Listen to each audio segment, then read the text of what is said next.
Let's be honest with each other. At the absolute apex of global wealth, owning a superyacht transcends mere luxury.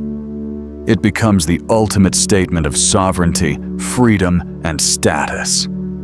Yet even in this economic stratosphere, billionaires and family offices face a recurring, high-stakes dilemma that keeps asset managers awake at night. Think about it. If you had $50 million burning a hole in your pocket right now, what would you do?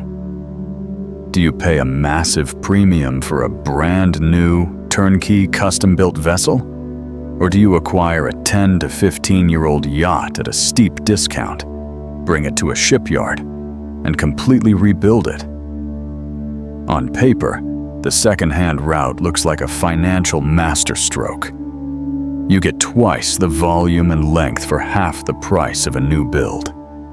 It feels like beating the system. But when you open the actual ledger of maritime operations, and when engineering reality clashes with spreadsheet projections, that dream can quickly disintegrate into an uncontrollable financial black hole. Today, we are going to audit the brutal math behind new construction versus deep structural refits. We'll calculate the hidden invoices, the regulatory traps, and the engineering gambles that yacht brokers rarely mention. Before we dive into the numbers, I want to ask you a question. If it were your money, would you prefer the flawless predictability of a new build, or the raw, massive size of a classic rebuilt hull? Tell me in the comments right now. I want to see where you stand. Let us begin with the cleanest, yet most capital-intensive option: building a brand new custom superyacht. There is an undeniable, intoxicating emotion when you contract a Tier 1 shipyard like Lursen, Feedship, or Heeson. Every single square millimeter is engineered to match your exact ego, lifestyle, and aesthetic.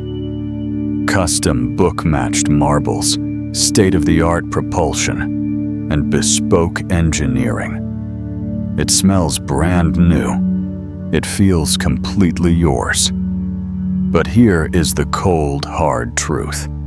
The true cost of perfection goes far beyond the shipyard's initial invoice.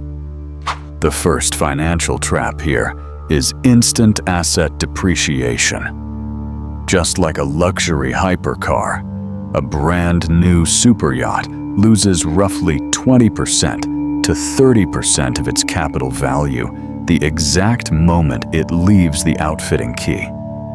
Think about that for a second. A vessel that cost you $60 million to build is instantly valued by the market at $45 million on its maiden voyage. You've effectively burned $15 million just by turning the key. How does that make you feel as an investor? Furthermore, you must account for the massive opportunity cost of time.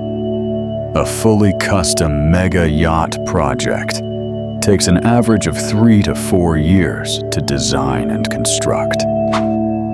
During this window, tens of millions of dollars are locked in shipyard milestone payments.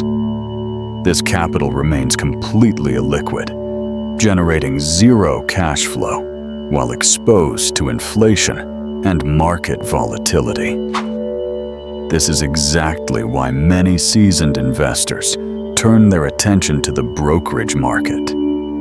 They think they are being smart, but there, a much more volatile beast awaits them. The illusion of the second-hand market is incredibly seductive, and it preys on our desire for a good deal.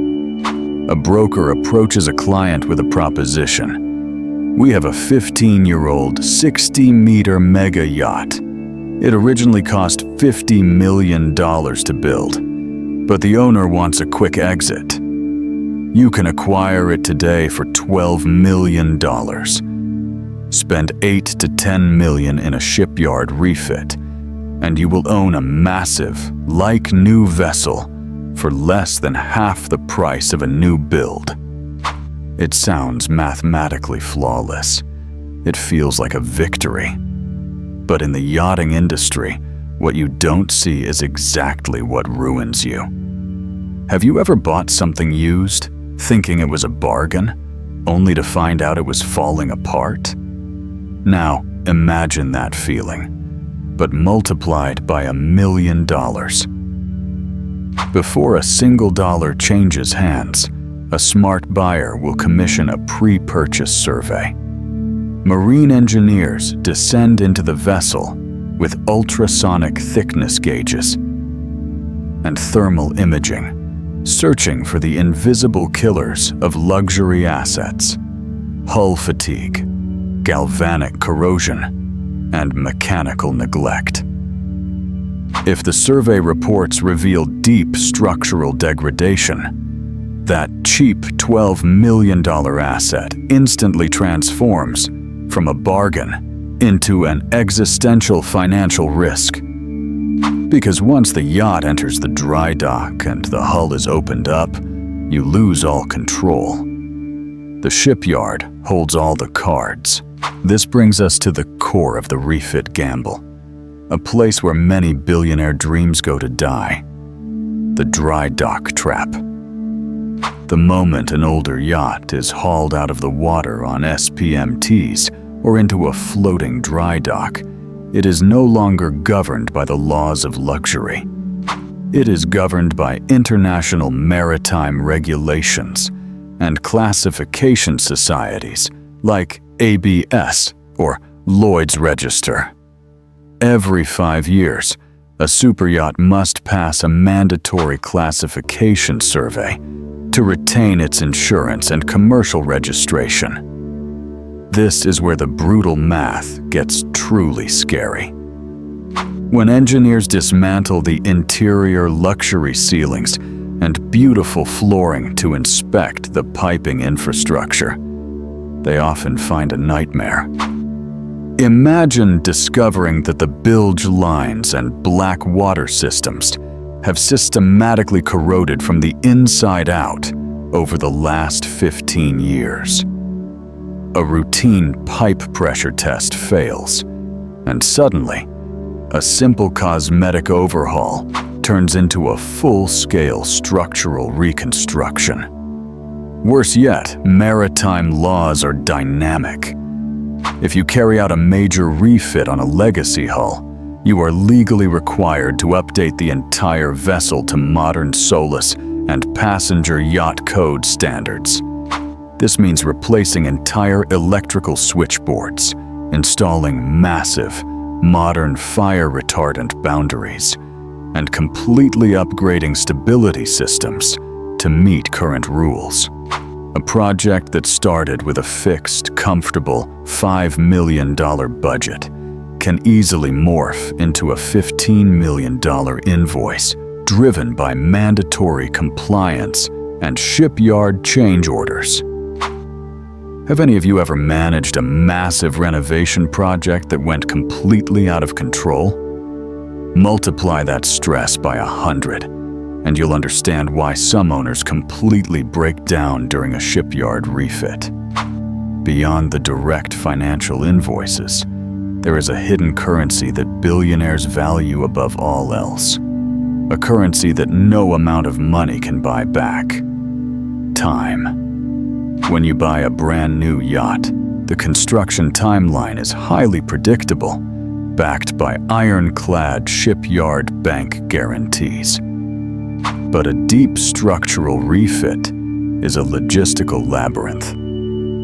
Shipyard delays are the norm, not the exception. A project scheduled for 6 months frequently stretches into 2 years as engineers wait for custom spider hinges, specialized bow thruster couplings, or complex engine parts to arrive from international suppliers. During those 2 years, the owner is paying for a massive asset they cannot use. Yet, the fixed operational costs do not stop. You still must retain and pay your captain and core engineering crew to supervise the refit. You are paying premium dry dock storage fees, and your capital is trapped in a non-performing asset. For a billionaire, losing 2 summer seasons in the Mediterranean because a shipyard is rewriting a technical ledger isn't just a financial loss. It's a heartbreaking loss of life experiences.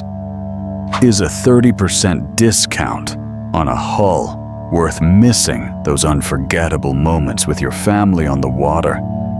I'd love to know your thoughts on this trade-off in the comments below. So, when we balance the final ledger, which path truly wins the brutal math? If your objective is pure capital preservation, predictability, and immediate lifestyle utility, buying a late-model, turnkey yacht, or absorbing the premium of a new build is often the safer financial move. You pay more upfront, but you completely eliminate the catastrophic financial volatility of the shipyard. You buy peace of mind. However, if you possess a highly sophisticated technical team, an experienced family office, and the mental stamina to navigate the complex engineering of a structural refit, rebuilding an old icon can yield an asset with unparalleled character and unmatched volume per dollar. But make no mistake, in the world of ultra-luxury shipping, a cheap yacht is almost always the most expensive asset you will ever own. Thank you for walking through this ledger with me today.